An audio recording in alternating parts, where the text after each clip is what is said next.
So you were in law school, and you got this experience with the wine tasting. Set a little goal for yourself to say, I'm going to develop this as a skill so that I don't, feel like I'm wasting $600. When did this whole love affair with coffee start? And can you tell us, like, at what age were you kind of when this started happening? So I was practicing law in Aboriginal law, corporate commercial Aboriginal law at Ackroyd. I actually got fired. I was doing a really weird form of law. It was early 2000s. The government had just launched the gaming initiatives for First Nations, and so I was a casino lawyer, essentially. Really? And I was working with First Nations trying to regulate this or develop a policy. Yeah. One of the senior partners didn't like the fact that this young whippersnapper was actually sort of outside of his control. Right. So during a really good year, I went on holidays, and when I came back, I was told, hey, you've got until the end of the day to pack your stuff and get out. Wow. That ended my law career, and I had an opportunity to continue, but I decided against it because I really didn't love it. Okay. If you want to do law, I'll talk you out of it. It's just a lot of paper, it's nothing like what you watch on TV at all. So after that, I actually consulted for the First Nation, for the Stonies for a few years as a project manager. And what I was really interested in more than anything was this idea of building community, right? That's sort of what in my mind I wanted to do. So I was thinking about either opening like a pub or a cafe, and I'd gone to university for 11 years and drank a lot of coffee, and knew that coffee is this thing that brings people together, that stimulates conversation. And historically, it's always been that. It's always been that thing, right? Like, if we look at the early development coffee historically, in London, for example, there were thousands of cafes where just political discourse was happening, and it's argued that the royal family was not very happy with it because it was starting to produce rumblings in terms of anti-loyalist conversations. But so that this idea of building community was sort of more of what I was after.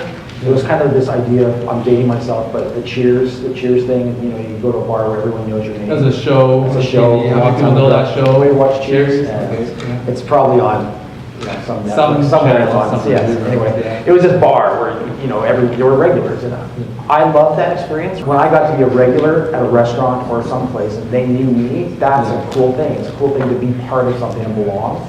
And I wanted to create that. And so coffee was the mechanism. And so when I started, I knew nothing about coffee, zero. And I just wanted to, but I had a decent palate, and I wanted to do quality. So I just dove in head first. Let me drill into this a little bit, because you're studying law, or you went through this whole legal career. You kind of had this drive internally that coffee could be a conduit for that, and then you had this, I guess, more visceral experience of feeling this sense of connection with people in that setting. But how do you make that decision to say, I'm going to devote more time and effort and maybe some money and all this kind of stuff into this versus all these alternative things? I mean, you had a legal career, you had probably connections in different industries. I think part of it is, look, I don't even think I knew myself exactly what was motivating or driving me towards that to start with. I think what I recognized is that I wasn't a very good employee, right? Okay. I sucked at being an employee. I'm not someone that does well in constrained rules environments. And what I've learned about myself over 10, 12 years is I'm sort of this classic entrepreneur. And by that I mean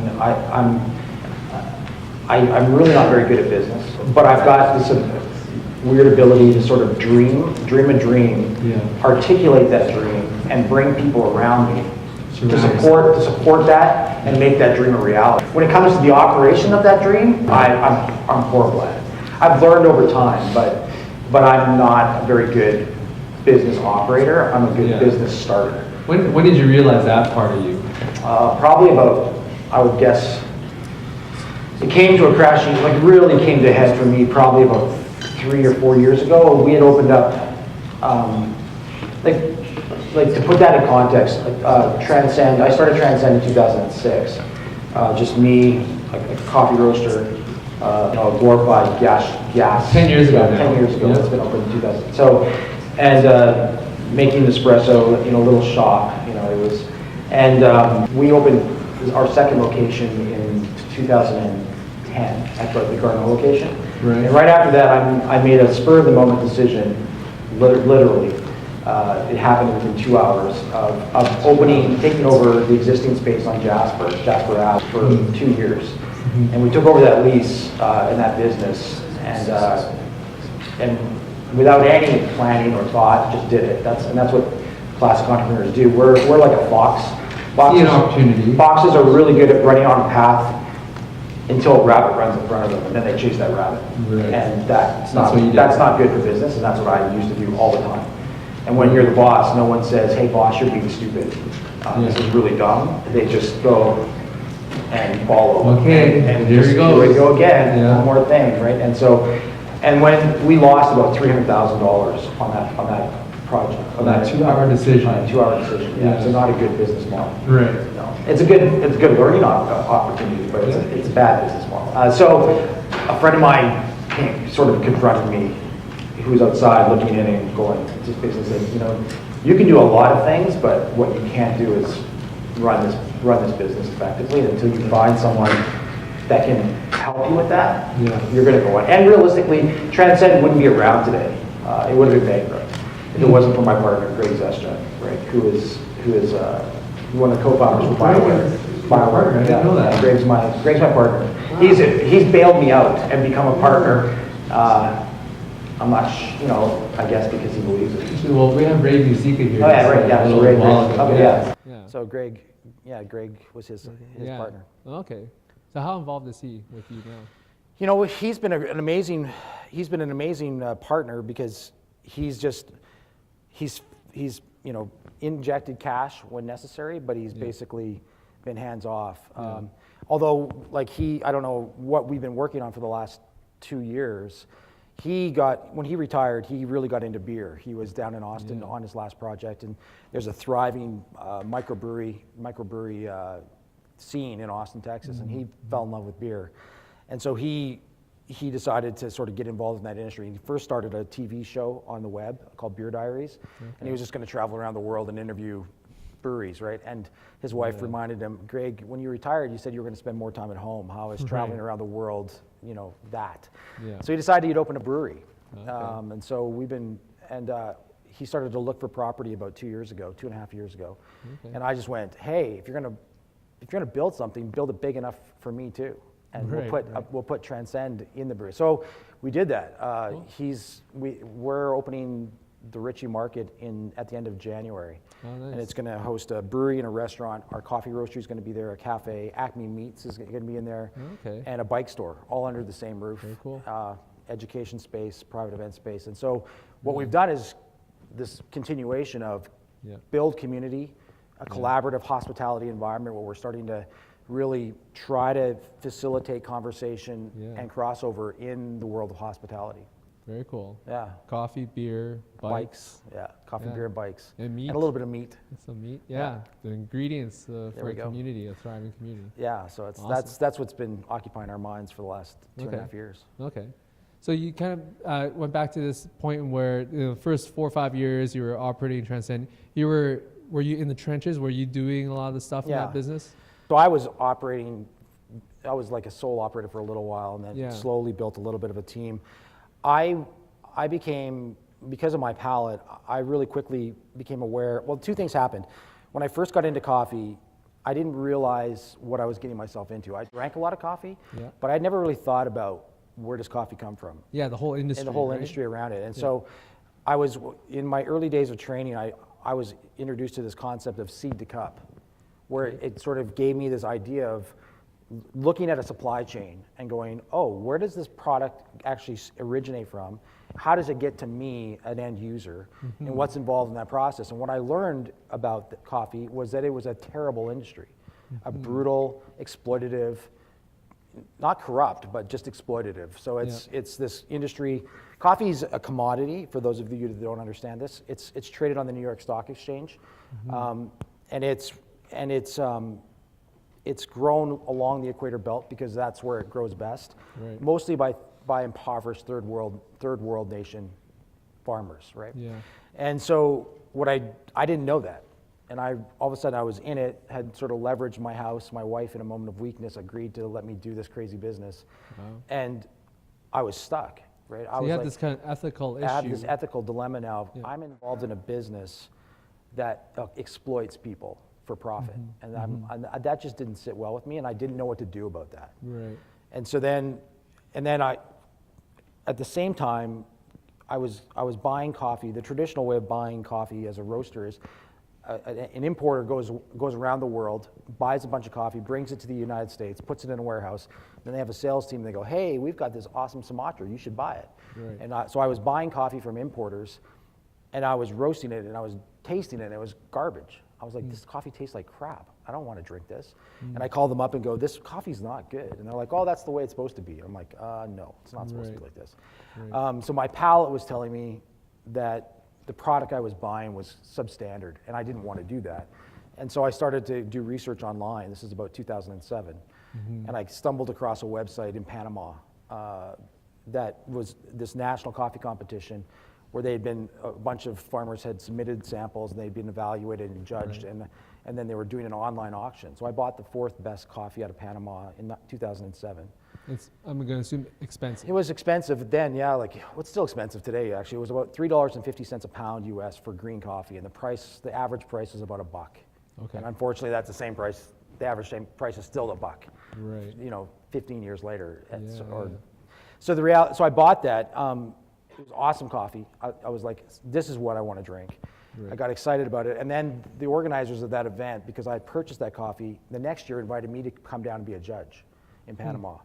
And so I agreed. Do you know how they made that decision to invite you? Probably because I thought I knew what I was doing because I bought Okay. the coffee from last year. Right, okay. So I just faked it. I just went Yeah. down and pretended. Put on your judge hat, Yeah, walk totally. down, I can judge. So I just Yeah. I went to Panama and I pretended. I was terrified the whole time. I was like, they're going to figure this out. They're going to find me out. I'm a fraud. But I participated with 21 other judges from around the world on a week-long coffee competition. But then what I did is I went and visited coffee farms. And it sounds weird when I say coffee farm. I'm talking about the side of a volcano. Coffee grows on volcanoes mostly, right? So it's all manual labor, except for Brazil. And so I visited coffee farms, and I was absolutely inspired by what I experienced. And so, in my mind at that moment, I was like, I've got the answer. I'm going to go home, and what Transcend's going to become is we're going to pay a lot of money for really great quality coffee. That way, there'll be a trickle-down effect at the farm level. We won't have to be tied to this ethical dilemma anymore, Yeah. and that'll solve our problems. And for the next 2 years, I just traveled all around the world. So that trip to Panama, because you got invited, because you purchased something on an online auction, Yeah, opened up the whole coffee world to you and inspired you to kind of move the business in this direction. totally.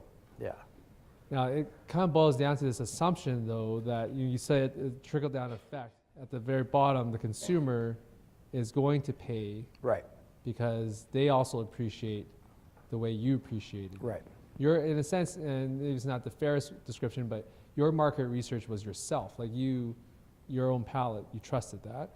Right, Now, the assumption is that consumers pay right, more for quality. right. And that, I mean, that's true to some degree, but there's usually a price, a limit, a cap on that. There right? is. So what's your experience been with that? I think that's been the challenge, is that you make this assumption that as long as I can pay whatever for quality, because I can pass that cost back on to the consumer. And there is a limit to that. And so right now, for example, to put things in context, Transcend Coffee this year will roast about 150,000 pounds of green coffee. Okay. So that's about 5 big containers on a ship. Okay. Tim Hortons roasts 300,000 pounds of green coffee every day. Right. So they roast twice as much in a day that I roast in a year. In a whole year. Yeah. So, but we buy some of the best quality coffee in the world, on the planet. Our average price is about $4.50 US a pound, and that's almost four times market rate. So, Can you translate that to the cup? Like, as a consumer, how much does that cost for a cup? well, no, that's the problem, is that, so with our whole bean, we sell coffee online and and in our cafes. Our whole bean price is very expensive. So a 12-ounce bag of coffee, minimum price is $19. So that translates to about $25 a pound, Okay.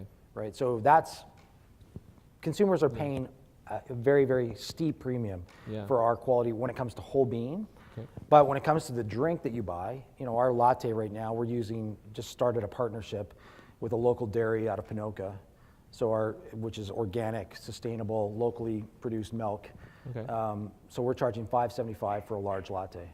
So what, 75 cents, maybe $1 more than Starbucks? Right, right. So, and yet our cost of goods are 4 times what Starbucks is. So that's the problem, Right. is that the specialty coffee industry, not just Transcend, but our entire segment within the industry, we're afraid to charge consumers what our product should be charged for. The consumer should be paying $9 for a latte in my cafe. They're paying $5. Right. $5.75. And that, Right. because if you do the math, our cost of goods are way too high Yeah. for the product that we sell. And so we're trapped in this broken model where and it's even worse in the US because they're more terrified in the US of raising prices. Yeah. But our entire segment is trapped in this broken model. And where we need to go is the root of the craft beer industry, where all of a sudden the consumer goes, oh hey, this Deschutes double IPA is worth $11 a pint, versus the $5 I pay for the Budweiser or the Molson Canadian, right? So that awareness and sort of consumer market movement hasn't happened in coffee. Coffee is still seen as a drink of convenience, a caffeine delivery mechanism. It's not seen as a quality sort of beverage that should be, celebrated and paid more for. But I'm going to assume, again, I'm not a coffee drinker, but there's this romanticized relationship that some people have with their drink, with their coffee. But can you have that on a daily level? Because when I think about coffee, I think first impression is a daily drink. Right. It's convenient and all that kind of stuff. Can you have a daily drink at the $9 price tag? Some people for sure would do it. Yeah, coffee is this. It's amazing. Coffee. People get very emotional about coffee. Yeah. People, if you're talking to people that love coffee, they get really passionate about. Whether it's high quality or even not yeah, that they high get quality, passionate they just about it, need right? Like their it's coffee just daily. like they're pretty passionate about it. Yeah. So like we have people that come into Transcend sometimes 3 to 4 times a day. Really? Right, so they're dropping $23 a day on drinks, right? So right. so there's definitely a certain segment of the marketplace out there for that. The problem is it's reaching that threshold, right? Yeah. Of where you have to have enough volume to drive that business. Yeah. And I think that's the thing that I've learned over the last 10 years and we've learned the hard way is the business is, no matter what you're selling, no matter what business you're in, it's pretty simple. Your rent can't be more than 10% of your gross revenue.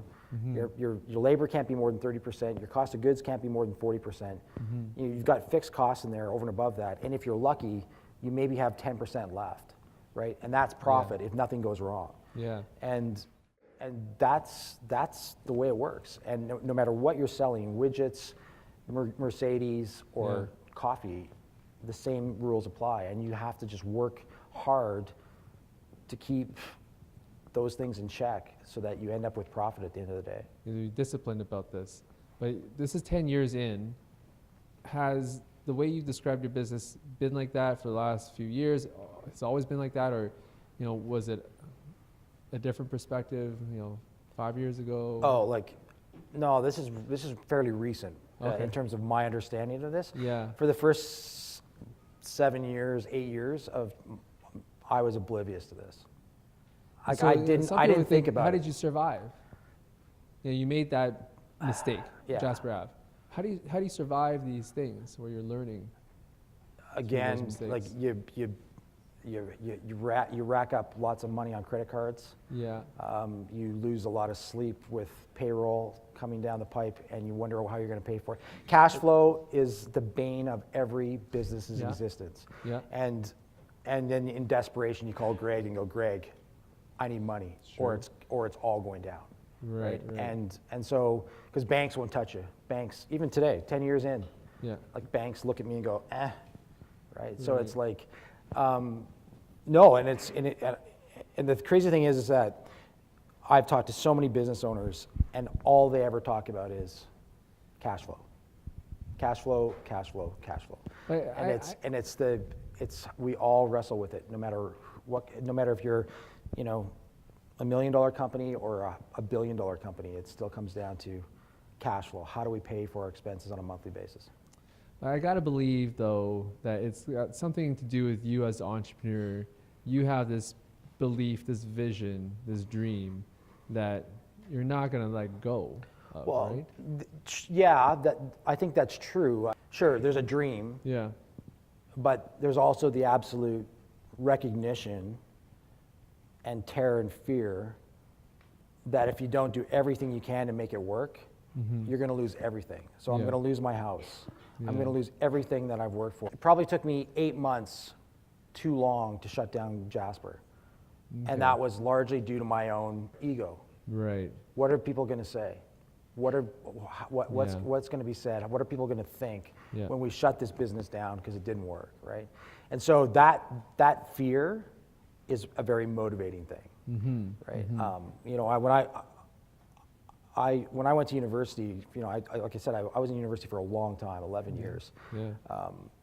I never really tried that hard at university. I wasn't a good student. I wasn't the disciplined, straight A student. I sort of did enough to get by. Right. I didn't really commit myself to fully engage with anything until I started Transcend Coffee. Okay. That's where I was all in. And that was, I think, because it was mine, I was passionate about it, but it was also, if I wasn't all in, who was? Right. Well, I'm going to assume that that's why there is so much fear. If you don't care about something, you're not going to be afraid of the consequences. Exactly. How much of running Transcend is motivated by fear versus, I guess, the excitement and the more on the positive side? Yeah, and thankfully the last 2.5 to 3 years, the fear side is pushed to the side, and we're now actually, I'd say 2 years ago I started to actually believe for real that it wasn't going to fail. So I was 8 years in, and that was the first time I thought, okay, this isn't going to fail anymore. Yeah. And then you can sort of begin to think a little bit more strategically about where do we want this business to go? How do we want to grow this business? What makes the most sense? And that's, and in all honesty, the last 2 years, we've really worked hard at understanding the numbers really critically. Right. And that's been a frustrating experience because it's shown us that our margins aren't what we want. And how do we fix that problem? Yep. You either grow revenue or you reduce expenses. And it's often very hard to reduce expenses. And so then you're like, well, how do we grow revenue? And how do we fit in the market? How do we position ourselves in the marketplace so that our customers value what we sell? And we've also now grown into a wholesale market, which we never had before, where we're now selling our coffee to other cafes. Right. So, and that presents a whole new level of issues because they're like I was, this independent operator, scrambling, trying to figure it out, and don't want to pay any more than they have to, and yet they want really great quality, and so they're saying, I want really great quality, but I don't want to pay what it's worth. Yeah. And so you're back in now I've got this new set of customers who are doing the exact same thing to me. Where you were back then. Totally. Yeah, it's kind of this circle of life, really. Totally. And part of this is, if you look into our audience here, some of these guys probably have purchased your coffee, and we have Transcend Coffee on campus, right? How many people here have consumed any Transcend coffee? Okay, great. Cheers. Now, this whole thing about, maybe the real price of it is $9 to the customer. Let's just use that as an example. I'm going to assume most people here would not really want to pay $9. No. I have a question that I'm going to put on Go Soapbox here, just out of curiosity. If you wanted to get great coffee, assuming that you wanted great coffee, some of you might just want coffee just to do that caffeine fix and to get you by the day. But let's assume that you have this motivation for great coffee, whatever your definition of great might be, based on your palate and all that kind of stuff. How much would you pay for a cup of coffee whether, that's currently, or just assuming that you're going to be, working and, living the life that you intend to live, what is that upper limit for the price? I'm just curious because as a non-coffee drinker, I look at the $1, $2 cups and I think, okay, I can see why people are buying that. I see the $5 cups and I think, okay, that's interesting that there's still a lineup of people buying that. But I'm thinking in terms of your story and where, the price point might be $8, $9, is there that market, will the market evolve to that point? Because I asked this question earlier today, how much do people spend on alcohol per month? And there's people spending $200, $300 per month. If you look at that per day, that's like $10 a day, potentially. Yep. If they're buying a cup of coffee a day, that could be that one cup of $10. So I'm just wondering how people respond to that. So I have this poll up on Go Soapbox, and I'll just let you look at that. So these are the price ranges that I put in there, and that's what the students are saying. Is that consistent with your view of the market? Yeah, that's this is like a student market. So like Garneau, for example, is fairly heavily frequented by university students, right? Yeah. So students as well, right? So Yeah. our price point, our coffee now, brewed coffee, drip coffee is $3.50. That's the Okay. minimum price, right? So, I'm seeing here from 3 to 6 basically is 70% of the, so Right. that's really where the market sits right now. And Yeah, I think, yeah. and we have Starbucks to thank for that. They sort of Yeah. drive that. They drive, it's news when they raise their prices, right? Yeah, yeah. It makes the news. So they drive that sort of, I think the price point in Yeah. terms of where people are willing to go with it. Yeah, But I think it does come down to, I used to always talk about wine. yeah. But I think craft beer is a more interesting sort of analogy because 5 years ago, 6 years ago in Edmonton, if you went out to a bar, you're going to be drinking Bud or Molson, Labatt's. Maybe if you're really going out there, you're going to drink Pabst, right? Right. That was sort of sort of craft beer. Okay. And then now we've seen in the last 3 years we've seen craft pop up. We've seen MKT. Yep. Where now they've got 100 different taps. Yeah. And you've got a price range of $5 for your basic beer, and you can pay $13, $14 Right. for a pint, or not even a pint, 300 mils of beer, right? Yeah. So there's this growing awareness and appreciation. That's because there's been this explosion within the microbrewery world, this craft beer industry, all across the U.S. first, and now even since last year, since Alberta changed the rules on craft beer in Alberta, we'll see another 30 to 40 craft breweries open in the next year. Wow. Yeah, that many, right? So the marketplace has gone, we like this stuff. Yep. And they're willing to pay a premium for that. And I think the challenge that we've got with coffee, and this is the thing that I want to start to focus on, especially with millennials, which is most of the people in this room, Yeah. we're being told, and I don't know if it's true or not, that they value an experience more than necessarily just the product. Yeah. And if that is true, then if you give them a better experience, they're willing to pay more for that because that experience, it matters to them. Right. And the story matters to them. And I think what the problem with coffee has been for too long is we've been solely focused on what's in the cup. We're obsessed about what's in the cup, and we've worked tirelessly to produce this amazing quality.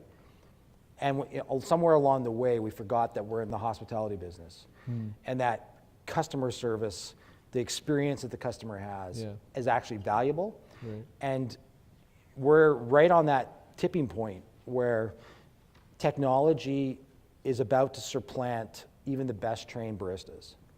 Right? Like I've got access to a super automatic espresso machine that you push a button and it can crank out the same quality drink that my really well-trained baristas can make, Okay. right? Except maybe they can't pour latte art yet. Right. But apart from that, the quality is as good. Sure. So now a machine can produce the same amount of quality Right. as a very highly skilled barista. So then what differentiates us? Yeah.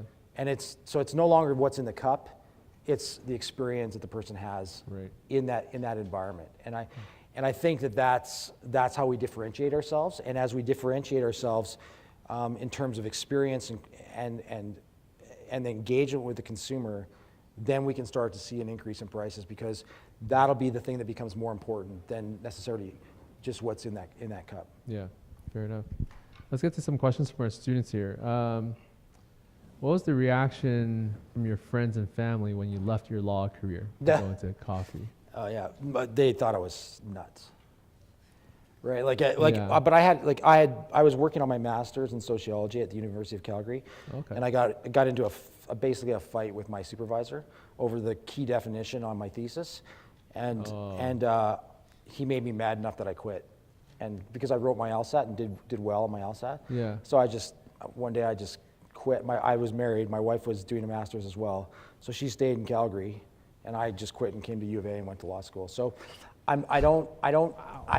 have this ability internally to sort of go, I'll just go do something else, right? And so I don't think the people that really knew me probably weren't that surprised by it, but Yeah. like my parents just had no ability to get their heads wrapped around, why would you go spend all this time going to law school, becoming a lawyer, and then just quit and go open a coffee shop, right? Yeah. But Does yeah. it make sense to them now? Do they see that? Not really. in you? No, I don't think so. I think like I've got people working for me that, are engineers, that have, spent a lot of time and energy Yeah. working on an education, graduated, and at the end of it go, but what I love is coffee. Mm-hmm. So I'm going to do this. And I think that's a cool thing about sort of where we're at now in the workplace, is that people are more willing to pursue their dream and their passion, even when it doesn't necessarily make sense from an economics point of view. Yeah. They're willing to sacrifice to do something that's meaningful for them. Yeah. And I think that's a good thing. Better than my parents' generation, who were, every day get up, grind it out, and hate your job and hate your life every day, and go, Right. I'd rather. So I think what we're seeing is people that are willing to give up something in order to do something that matters to them. What would you say are the biggest financial risks that you face in your Currently? business? Yeah. Growth is the biggest challenge, right? Yeah. Growing is the hardest part in business. It's what kills most businesses, in fact, is growth. You start to grow and you don't have the ability to finance that growth, right? All of a sudden, you just don't have it, right? So those are the challenges, is that success looks amazing, but the problem with success is it comes at a huge cost, because all of a sudden now you have to have all this increased inputs in terms of raw materials, supplies, and you got to pay for that, often way before you get to sell it.